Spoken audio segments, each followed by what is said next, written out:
All right, let's jump right in. We are looking ahead to 2026, and the big three flagship phones are gearing up for a fight. But here's the twist. The old rules are out the window. The way these phones compete has completely changed. You know, for years, the whole game was just about bigger numbers. More megapixels, faster processors, more RAM. It was a spec war. But that war, it's pretty much over. We've hit a point where just throwing bigger numbers at a phone doesn't make it better anymore. And the reason why is pretty simple. For the very first time, all the major players, Samsung, Apple, Google, they're all using the same incredible 2-nanometer chip technology. That means the raw power difference between them, it's basically gone. So that brings up the big question, right? If it's not about specs anymore, what is the new battleground? What are they even fighting over now? The answer, and this is what's so fascinating, is philosophy. We're not just comparing three phones, we're comparing three totally different ideas about what a phone should be for you. It's a battle of vision. So first up, you've got Samsung with the S26 Ultra. Their philosophy is basically more is more. They take every single spec and just crank it to the absolute max. We're talking a 4.6 gigahertz processor, a completely wild 440 megapixel camera. This is the everything phone for someone who wants it all and accepts zero compromises. Then over here, you've got Apple's iPhone 17 Pro Max. Their whole philosophy is about polish and efficiency. They're not chasing the highest numbers on a spec sheet. Instead, they're obsessed with making sure the phone, the watch, the laptop, everything works together perfectly. It is the undisputed It Just Works champion. And finally, there's the Google Pixel 10 Pro, which is playing a totally different game. For Google, all this amazing hardware, it really only exists to serve one thing: the AI. This phone is designed from the ground up to be your personal assistant, one that actually anticipates your needs, sometimes before you even know you have them. Now, the really cool part is that these three very different philosophies are all built on the exact same foundation. So let's talk about the technology that kind of leveled the playing field for everyone. This right here, this is the number that changes the game. 2 nanometer. For the first time ever, all three of these phones are built on this incredible architecture. It's a massive leap forward, and it sets a brand new baseline for what we can expect from a phone. So what does that actually mean for you? It means that no matter which of these you pick, you're getting performance that is legitimately on par with a desktop computer, and you're getting battery life that can easily last for days. Raw power isn't a selling point anymore. It's just the starting point. And you can see it right here in the numbers. I mean, look across the board. The chipsets are all 2-nanometer. The RAM, the displays, the batteries. Sure, they're a little different here and there, but they are all playing in the same elite league. The real story isn't what's in this table. It's what they do with all this power.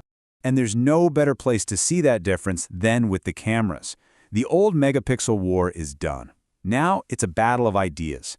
Three completely different ways to capture the perfect picture.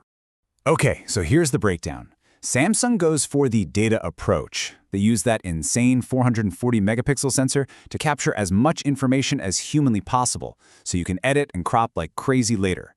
Apple takes the optics approach. They're purists, using hardware like a real variable aperture lens to create genuine optical effects. Then there's Google with the AI approach.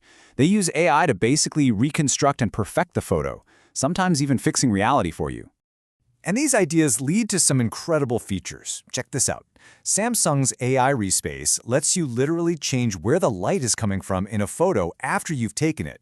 Apple's variable aperture gives you that beautiful, blurry background that photographers love, but it's real, it's optical. And Google's best take? It can erase someone who walked into your shot, and the AI will perfectly rebuild what was behind them. It's like 3 different flavors of magic. But honestly, as cool as the cameras are, that's just the opening act. The main event for 2026, the real heart of this whole competition, is the AI. This is the battle for the smartest brain in your pocket. So let's look at a command for Samsung's AI. Prepare the house for a workout. See, this isn't just about the phone. This is about the phone controlling your world, your smart lights, your speakers, your thermostat, all from one simple sentence. Samsung wants to be the butler for your connected life.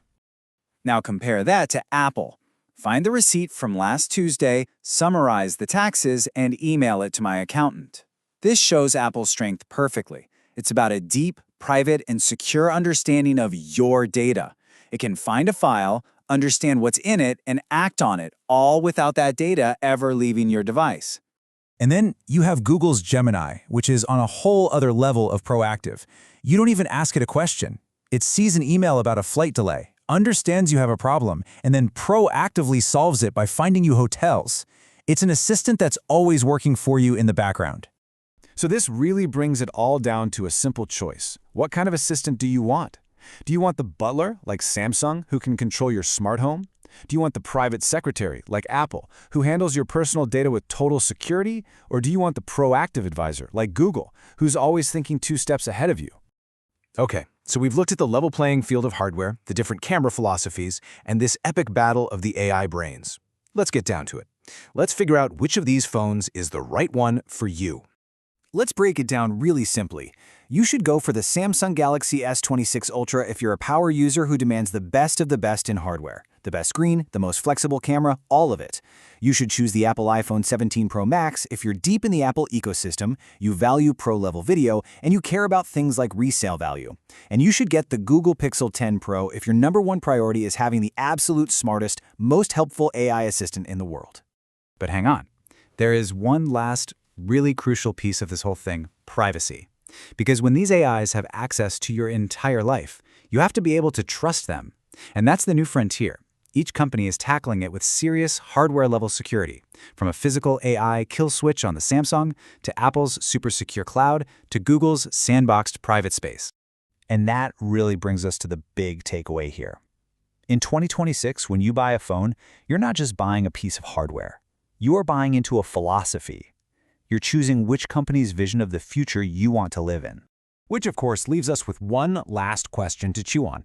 As these phones get smarter, as they start to predict what we want and need, when your phone knows you better than you know yourself, who's really in charge?